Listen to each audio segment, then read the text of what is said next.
guys, welcome back to the channel. Thank you so much for watching this video. Today, this video is going to be all about the new Lorac Mega Pro 4 palette. This is an eyeshadow palette from Lorac Cosmetics. They put out a Mega Pro palette. They've done it, I think, for the last 4 years, every holiday season. So today I'm going to share with you guys review and a swatches and also comparisons to the other Pro palettes as well as the other just standard Lorac palettes. So let's go ahead and get into it. All right, I am so excited for this video, you guys. So for those of you who aren't familiar with Lorac eyeshadow formula, I am just going to kind of throw it out there right now that Lorac eyeshadow formulas are very, very soft, so they do kick up a little bit of powder. So if you are someone who does not want to deal with the possibility of fallout, you probably won't like Lorac shadows. That being said, they do have fallout, but they blend so beautifully. I am absolutely just like in love with this formula because it blends so effortlessly. So let me go ahead and share with you guys the inside of the palette here. So this is what it looks like. You get 2 rows of mattes and 2 rows of shimmers.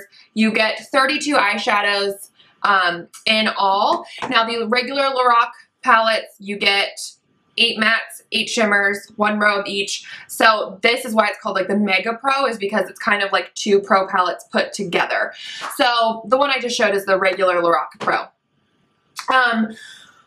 Okay, so let me go ahead and share with you guys my thoughts on just this palette in general. I will say this.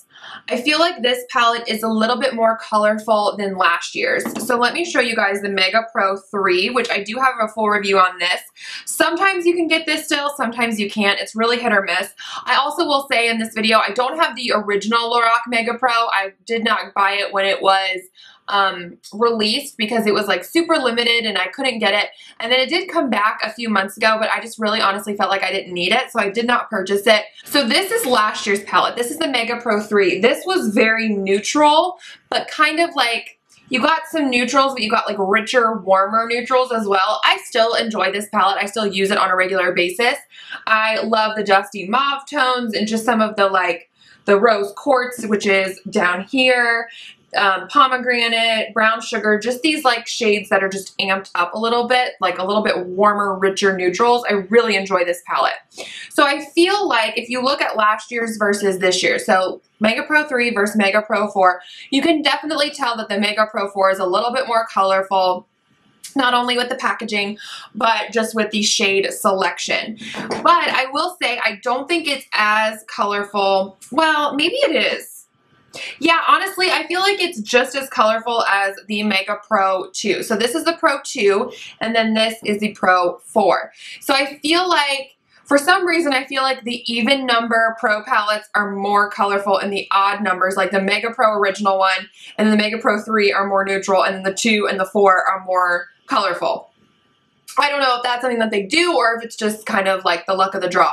But I feel like this one was pretty colorful, the Pro 2, and then I feel like the Mega Pro 4 is colorful as well. That being said, you can still get neutral looks with the Mega Pro 4. I have gotten a lot of neutral looks with this. I used this palette today, and my look is very neutral because I did a very bold lip. So today what I did is I put Pearl Slate, which is a beautiful like grayish taupe, all over the lid. And then I went in with Cool Taupe and Oat, kind of in the creases, like transition shades. And also with a little bit of Butterscotch. I just really wanted a nice blown out blended look. I didn't want anything to be too harsh. And then I went in with a little bit of Cedar, which is like a cool tone brown, just kind of on the outer corner. And that's all I did, and I kind of blended it out. Oh, and then I did Pink Peony, which is a matte on the brow bone, and then I took Foam, which is a like nice like beige champagne kind of color in the inner corner. So I got a really neutral look with this. I did use this green yesterday, and I will insert a picture of me wearing it. I was obsessed with that look. I did the moss all over the lid, and then I did light sage in the crease with a little bit of mocha. It was so beautiful and easy, but colorful and fun. I loved it. I'm really excited to play with Peacock because it's a beautiful, like, just beautiful, rich blue color. Denim is a really unique color. This is a matte blue. It's done really beautifully. I will say about this palette that there are some hit and miss shades. They're very few, but you definitely do have some. And the shimmers are not across the board the same formula. So you have some shimmers, like Plum is a very mild shimmer. It just has a nice sheen to it. Whereas like Fairy Tale and Peacock have like, they're like packed pigments almost. And then Lagoon has like, and Raven, and even Vamp, they have like sparkle, and Lotus. Lotus does too. I wore this one day and it was really pretty. But Lotus, Vamp, Lagoon, and Raven have like actual sparkle in them.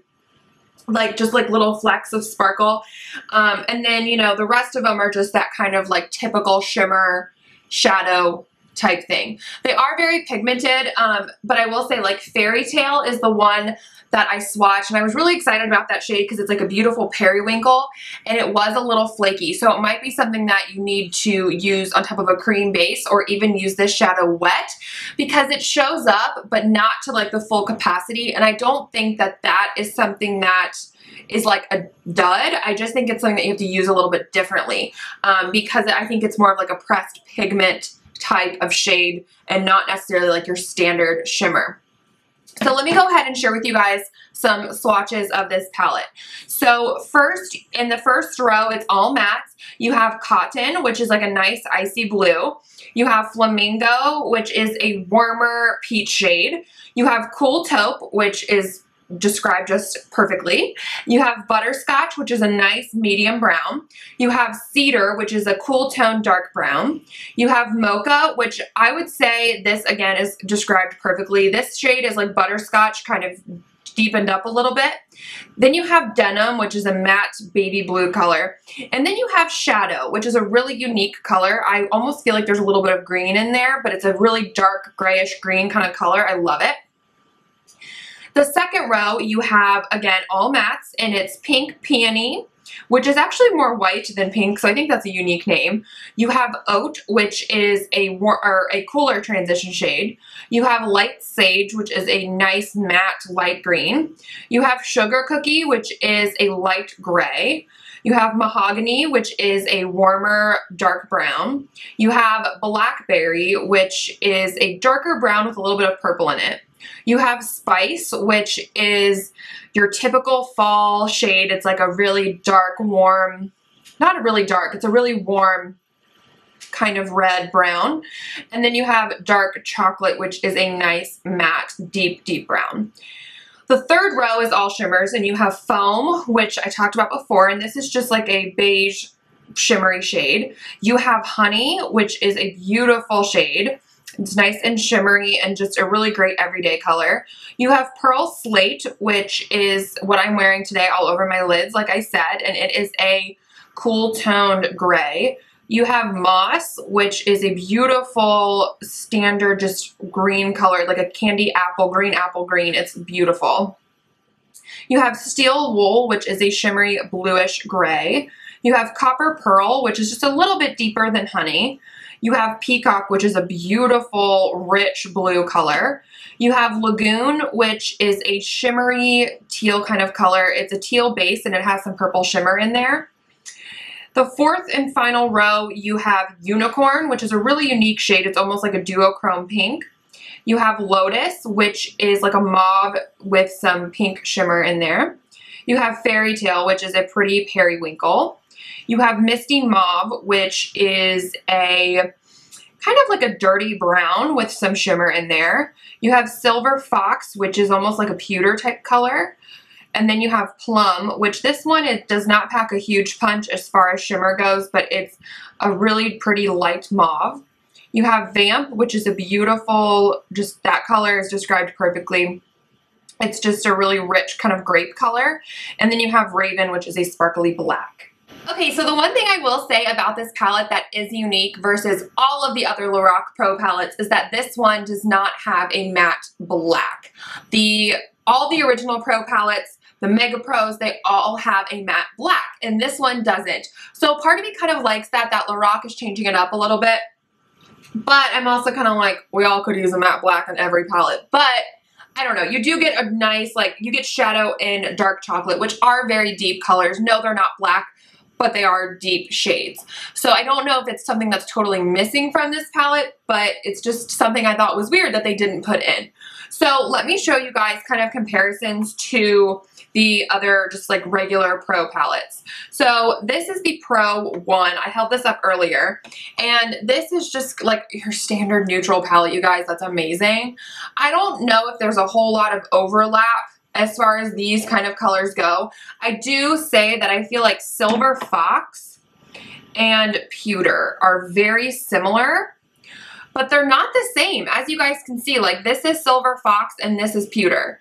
So Silver Fox is definitely more silver than the Pewter shade is. Let me see. I don't really see any other like crosses as far as anything, so I really like to see that. And then in the Pro 2 palette, get it up here. This one is more cool toned than the original Pro, so it's like, looks like that. Now let me see if Chrome. No, see, and Chrome is unique as well. I almost feel like Chrome and Pewter are more similar than Silver Fox. Chrome has a little bit more purple in there from the Pro 2. I don't really see any overlaps in this palette at all either. I do feel like Lorac, this is probably not the most unique, but as far as the mattes go, they put really kind of different, unique colors. And that is something I really do enjoy about Lorac's releases, is that I don't feel like a lot of the shades overlap. I feel like each palette is very distinct and has its own place in the Lorac family. So I really do appreciate that there's a lot of thought that goes behind the shades that they select for their palettes. Okay, so let me hold up the Pro 3. I haven't played with this in a while, actually. So this is the Pro 3 palette, and this is the Mega Pro 4, of course. So I feel like there might be a little bit more overlap here with some shades. Let me swatch Pink Nude and Butterscotch. I mean, they're similar. Butterscotch, you guys can't even see those because they're like the color of my skin. But Butterscotch in the Mega Pro is definitely a little bit lighter than Pink Nude in the Pro 3. Cool Taupe and Oat. No, Oat is much lighter. This is Oat. That's Cool Taupe. And then Canvas and Cool Taupe in the, Cool Taupe in the Mega Pro 4 is way lighter than Canvas from the Pro 3.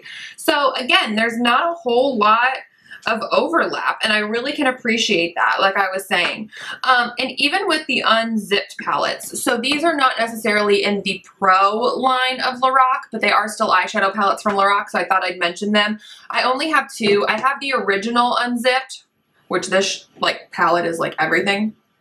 Beautiful rose golds. Again, there's not a whole lot of overlap, if any, in the Mega Pro 4 than the unzipped. And then this, I have Desert Sunset, which this is like entirely like, I mean, it's stunning. Maybe Illusion and Copper Pearl. Maybe not though. Oh God, no. Copper Pearl is way more cool tone, and then Illusion is like ba-bam, like fiery gold almost. So really, I don't regret buying this palette. I love the formula. I think that it has really fun, wearable colors in here.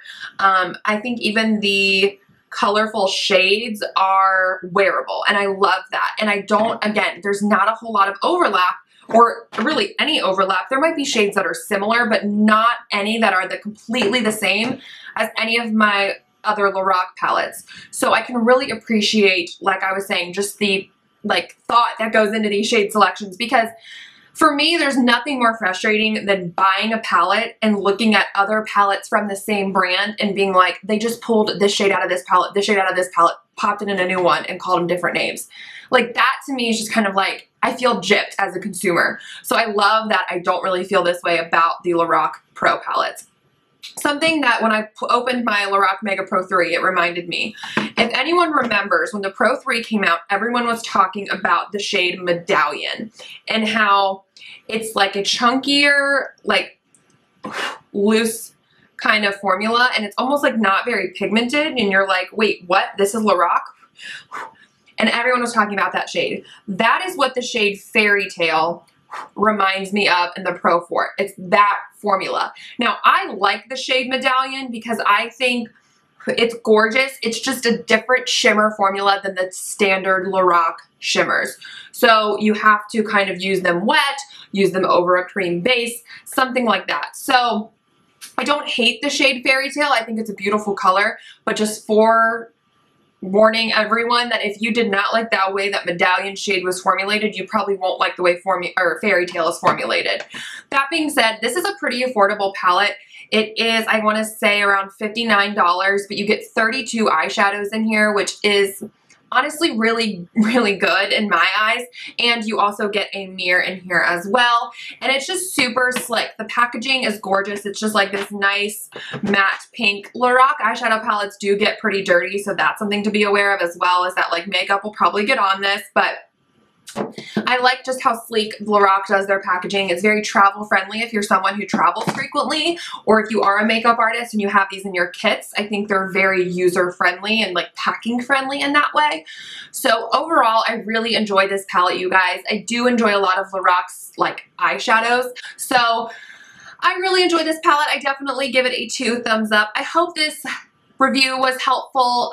Let me know if you guys have bought this palette and looks that you've done with this and what you guys think in the comments below. And as always, thank you so much for watching. I love that you guys spend this time with me, and I love filming these videos, so thank you so much for all of your support, and I will catch you guys in my next video. Bye.